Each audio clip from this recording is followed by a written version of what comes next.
Hi guys, welcome to Arun rich Kannada YouTube channel. So ಇವತ್ತಿನ ವಿಡಿಯೋದಲ್ಲಿ third B optional Kannada textbook finally ಬರುವಂತಹ ಘಟಕ ಅಂದರೆ ಟೆಕ್ಸ್ಟ್ ಬುಕ್ ಫೈನಲ್ಲಿ ಬ್ಲಾಕ್ 4ನಲ್ಲಿ ಘಟಕ 21 ಅಂದರೆ ಲೆಸನ್ 21ರಲ್ಲಿ ಪ್ರಾಂತ ಭೇದಗಳ ಬಗ್ಗೆ ಇವತ್ತಿನ ಲೆಸನನ್ನು ತಿಳ್ಕೊಳ್ಳೋಣ. ಸೊ ವಿಡಿಯೋ ಎಂಡ್ವರೆಗೂ ಸ್ಕಿಪ್ ಮಾಡಿ ನೋಡಿ ಅಂತ ಹೇಳ್ತಾ, ಹಾಗೆ ಪ್ರತಿಯೊಂದು ಪುಟವನ್ನು ಎಕ್ಸ್ಪ್ಲೇನ್ ಮಾಡಬೇಕಾದ್ರೆ ಸ್ಕ್ರೀನ್ಶಾಟ್ ತೊಗೊಂಡು ನೀವು ಎಕ್ಸಾಮ್ಗೆ ಚೆನ್ನಾಗಿ ಓದ್ಕೊಳ್ಳಿ ಅಂತ ಹೇಳ್ತಾ, ಸರಳವಾಗಿ ಸುಲಭವಾಗಿ ಅರ್ಥ ಮಾಡ್ಕೊಂಡು ಬರಲಿಕ್ಕೆ ಹೆಲ್ಪ್ ಆಗುತ್ತೆ. ಆ್ಯಂಡ್ ಇದನ್ನು ಟೆಕ್ಸ್ಟ್ ಬುಕ್ಕನ್ನೇ ಆಧರಿಸಿ ಮಾಡಿರುವಂಥ ನೋಟ್ಸ್, ಹಾಗೆ ನಿಮಗೆ ತುಂಬ ಹೆಲ್ಪ್ ಆಗುತ್ತೆ ಅಂತ ಹೇಳ್ತಾ, so let's start the lesson.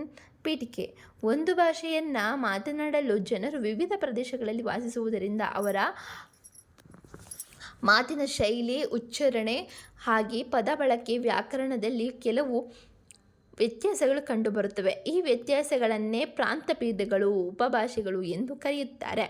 Kannada ಭಾಷೆಯಲ್ಲಿ ಉತ್ತರ ಕರ್ನಾಟಕ, ದಕ್ಷಿಣ ಕರ್ನಾಟಕ, ಕರಾವಳಿ, ಮಲೆನಾಡು ಮುಂತಾದ ಪ್ರದೇಶಗಳಲ್ಲಿ ಮಾತಿನ ಶೈಲಿಯಲ್ಲಿ ಭಿನ್ನತೆ ಕಂಡುಬರುತ್ತೆ.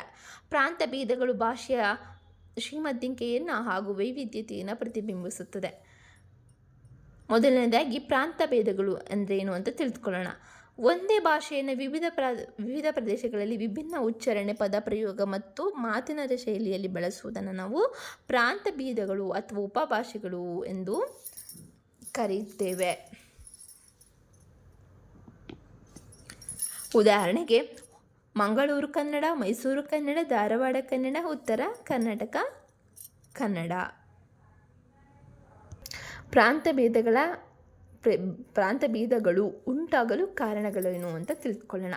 ಪ್ರಾಂತಭೇದಗಳನ್ನು ಉಂಟಾಗಲು ಅನೇಕ ಕಾರಣಗಳಿವೆ. ಅವುಗಳಲ್ಲಿ ಪ್ರಮುಖವಾದವು: ಮೊದಲನೆಯದು ನೈಸರ್ಗಿಕ ಪರಿಸರ, ಎರಡನೇದು ಭಾಷಿಕ ಪರಿಸರ, ಮೂರನೇದು ಅನ್ಯ ಭಾಷಾ ಸಂಪರ್ಕ, ನಾಲ್ಕನೆಯದು ಸಾಮಾಜಿಕ ಹಾಗೂ ಸಾಂಸ್ಕೃತಿಕ ಪರಿಸರ, ಹಾಗೂ ಐದನೇದು ಉತ್ತರ ದಕ್ಷಿಣ ಮಾರ್ಗಗಳು. ಸೊ ಇದರ ಬಗ್ಗೆ ಒಂದೊಂದರ ಬಗ್ಗೆ ತಿಳಿದುಕೊಳ್ಳೋಣ. ಫಸ್ಟು ನೈಸರ್ಗಿಕ ಪರಿಸರದ ಬಗ್ಗೆ ತಿಳಿದುಕೊಳ್ಳೋಣ. ಪರ್ವತಗಳು, ನದಿಗಳು, ಕಾಡುಗಳು ಹಾಗೂ ಸಮುದ್ರಗಳಂತಹ ನೈಸರ್ಗಿಕ ಅಡೆತಡೆಗಳಿಂದ ಜನರ ಸಂಪರ್ಕ ಕಡಿಮೆಯಾಗುತ್ತದೆ. ಇದರಿಂದ ಪ್ರತಿ ಪ್ರದೇಶದಲ್ಲಿ ವಿಭಿನ್ನ ಮಾತಿನ ಶೈಲಿ ಬೆಳೆಯುತ್ತದೆ. ಉದಾಹರಣೆಗೆ ಮಲೆನಾಡು, ಕರಾವಳಿ ಮತ್ತು ಉತ್ತರ ಕರ್ನಾಟಕದ ಕನ್ನಡದಲ್ಲಿ ವ್ಯತ್ಯಾಸಗಳಿವೆ. ಸೆಕೆಂಡ್ ಒನ್ ಭಾಷಿಕ ಪರಿಸರ ಅಂದರೆ ಒಂದು ಪ್ರದೇಶದಲ್ಲಿ ಮಾತನಾಡುವ ಭಾಷೆ ಅಥವಾ ಉಪಭಾಷೆಯ ಪ್ರಭಾವದಿಂದ ಅಲ್ಲಿನ ಕನ್ನಡದಲ್ಲಿ ಹೊಸ ಪದಗಳು ಮತ್ತು ಉಚ್ಚಾರಣೆಗಳು ಸೇರಿಕೊಳ್ಳುತ್ತವೆ. ಇದನ್ನು ಭಾಷಿಕ ಪರಿಸರ ಅಂತ ಕರಿತೇವೆ. ಥರ್ಡ್ ಒನ್ ಅನ್ಯ ಭಾಷಾ ಸಂಪರ್ಕ ಅಂದರೆ ಬೇರೆ ಭಾಷೆಗಳ ಸಂಪರ್ಕದಿಂದ ಕನ್ನಡದಲ್ಲಿ ಹೊಸ ಪದಗಳು ಸೇರಿವೆ. ಉದಾಹರಣೆಗೆ ಇಂಗ್ಲಿಷ್, ಶಾಲೆ, ಬಸ್, ರೈಲು, ಉರ್ದು, ದಫ್ತರ್, ಸಾಬೂನು, ಪರ್ಷಿಯನ್, ಬಜಾರ್.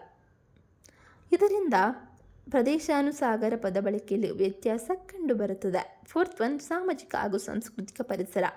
ಪ್ರತಿಯೊಂದು ಪ್ರದೇಶದ ಸಾಂಪ್ರದಾಯ, ಆಚರಣೆ, ವೃತ್ತಿ ಮತ್ತು ಜೀವನ ಶೈಲಿಯು ಭಾಷೆಯ ಮೇಲೆ ಪ್ರಭಾವ ಬೀರುತ್ತದೆ. ಉದಾಹರಣೆಗೆ ಕೃಷಿ ಪ್ರದೇಶಗಳಲ್ಲಿ ಕೃಷಿಗೆ ಸಂಬಂಧಿಸಿದ ಪದಗಳು ಹೆಚ್ಚಾಗಿರುತ್ತವೆ. ಕರಾವಳಿ ಪ್ರದೇಶಗಳಲ್ಲಿ ಮೀನುಗಾರಿಕೆಗೆ ಸಂಬಂಧಿಸಿದ ಪದಗಳು ಹೆಚ್ಚಾಗಿ ಬಳಕೆಯಾಗುತ್ತವೆ. ಐದನೇದು ಉತ್ತರ ದಕ್ಷಿಣ ಮಾರ್ಗಗಳು. ಪ್ರಾಚೀನ ಕಾಲದಲ್ಲಿ ವ್ಯಾಪಾರ, ಯಾತ್ರೆ ಮತ್ತು ರಾಜಕೀಯ ಸಂಪರ್ಕಗಳ ಮೂಲಕ ಉತ್ತರ ಹಾಗೂ ದಕ್ಷಿಣ ಭಾರತದ ಭಾಷೆಗಳು ನಡುವೆ ಪರಸ್ಪರ ಪ್ರಭಾವ ಉಂಟಾಯಿತು.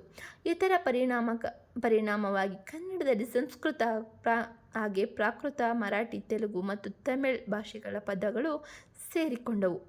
ಪ್ರಾಂತ ಭೇದಗಳ ಮಹತ್ವ: ಭಾಷೆಯ ವೈವಿಧ್ಯತೆಯನ್ನು ತಿಳಿಸುತ್ತವೆ, ಜನರ ಸಂಸ್ಕೃತಿ ಮತ್ತು ಜೀವನ ಶೈಲಿಯನ್ನು ಪ್ರತಿಬಿಂಬಿಸುತ್ತವೆ, ಜನಪದ ಸಾಹಿತ್ಯದ ಬೆಳವಣಿಗೆಗೆ ಸಹಾಯಕವಾಗಿದೆ, ಭಾಷೆಯ ಇತಿಹಾಸವನ್ನು ಅಧ್ಯಯನ ಮಾಡಲು ನೆರವಾಗುತ್ತದೆ, ಭಾಷೆಯ ಬೆಳವಣಿಗೆ ಮತ್ತು ಬದಲಾವಣೆಗಳನ್ನು ಅರ್ಥ ಮಾಡಿಕೊಳ್ಳಲು ಸಹಾಯಕವಾಗಿದೆ. ಕನ್ನಡದ ಪ್ರಮುಖ ಪ್ರಾಂತ ಭೇದಗಳ ಬಗ್ಗೆ ತಿಳಿದುಕೊಳ್ಳೋಣ. ಫಸ್ಟ್ ಒನ್ ಮೈಸೂರು ಕನ್ನಡ, ಧಾರವಾಡ ಕನ್ನಡ, ಮಂಗಳೂರು ಕರಾವಳಿ ಕನ್ನಡ, ಮಲೆನಾಡು ಕನ್ನಡ ಹಾಗೆ ಕಲ್ಯಾಣ ಕರ್ನಾಟಕ ಕನ್ನಡ. ಪ್ರತಿಯೊಂದು ಉಪಭಾಷೆಯು ತನ್ನದೇ ಆದ ಉಚ್ಚಾರಣೆ, ಪದ ಪ್ರಯೋಗ ಮತ್ತು ವೈಶಿಷ್ಟ್ಯವನ್ನು ಹೊಂದಿರುವಂಥದ್ದು. ಉಪಸಂಹಾರ: ಕೊನೆಯದಾಗಿ ಪ್ರಾಂತಭೇದಗಳು ಭಾಷೆಯ ಸಹಜ ಬೆಳವಣಿಗೆಯ ಫಲವಾಗಿದೆ.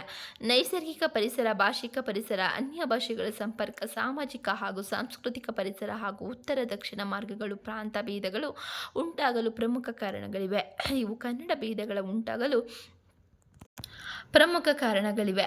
ಇವು ಕನ್ನಡ ಭಾಷೆಯನ್ನು ಇನ್ನಷ್ಟು ಸಮೃದ್ಧ ಮತ್ತು ವೈವಿಧ್ಯಮಯವಾಗಿಸಿವೆ. ಸೊ ಇದಾಗಿತ್ತು ಈ lesson. Thank you for watching. ಎಂಡ್ವರೆಗೂ ನೋಡೋದಕ್ಕೆ ಥ್ಯಾಂಕ್ ಯು ಅಂತ ಹೇಳ್ತಾ, ಹಾಗೆ ನಿಮಗೆ ಇಷ್ಟ ಆದಲ್ಲಿ ಲೈಕ್ ಮಾಡಿ, ಹಾಗೆ ನಿಮ್ಮ ಅನಿಸಿಕೆಗಳನ್ನ ಕಮೆಂಟ್ ಮೂಲಕ ತಿಳಿಸಿ, ಹಾಗೆ ನಿಮ್ಮ ಫ್ರೆಂಡ್ಸ್ಗಳಿಗೂ ಕೂಡ ಶೇರ್ ಮಾಡಿ, ಸೊ ಅವ್ರಿಗೂ ಸಹಾಯಕವಾಗಲಿ ಅಂತ ಹೇಳ್ತಾ, ಅಂದರೆ ಆಪ್ಷನ್ ಕನ್ನಡ ಯಾರು ತೊಗೊಂಡಿರ್ತಾರೋ ಅವರಿಗೆ. ಹಾಗೆಯೇ ಇನ್ನು ಹೆಚ್ಚಿನ ವೀಡಿಯೋಸ್ಗಾಗಿ ಸಬ್ಸ್ಕ್ರೈಬ್ ಮಾಡಿ, ಹಾಗೆ ಪಕ್ಕದಲ್ಲಿರೋ ಬೆಲ್ ಐಕನ್ನ ಕ್ಲಿಕ್ ಮಾಡಿ ಆನ್ ನೋಟಿಫಿಕೇಷನ್ ಮೇಲೆ ಕ್ಲಿಕ್ ಮಾಡಿ ಅಂತ ಹೇಳ್ತಾ, see you the next video. Bye, take care.